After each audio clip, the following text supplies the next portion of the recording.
Hello friends, இன்றைக்கி வந்துட்டு என்ன பார்க்க போகிறோன்னா முருங்கை செடியை பற்றி தான் பார்க்க போகிறோம். அன்றைக்கி வீடியோவில் முருங்கை பூ பூத்திருந்ததை பற்றி போட்டிருந்தேன். அப்புறமா நீங்கள் நிறைய பேர் கமெண்ட் பண்ணியிருந்தீங்க, இந்த முருங்கை என்ன முருங்கை அப்படின்னு கேட்டிருந்தீங்க.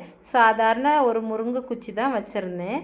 அது இவ்வளோ பெரிய மரமாக வந்து காய் நிறைய வந்திருக்கு. இப்போது அதில் நிறைய காய், அந்த பூ இருந்ததெல்லாம் காயாக மாறிடுச்சு இப்போது.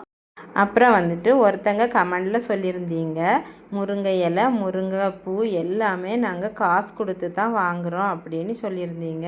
இந்த முருங்கை குச்சி கொஞ்சோண்டு குச்சி முறித்து ஒரு சின்ன இடத்துல தொட்டியில் வச்சாலே பெருசாக வரும், நிறைய இலைகள்லாம் வந்துடும் அந்த முருங்கை குச்சியில். அப்படி நீங்கள் ட்ரை பண்ணுங்கள் ஃப்ரெண்ட்ஸ்.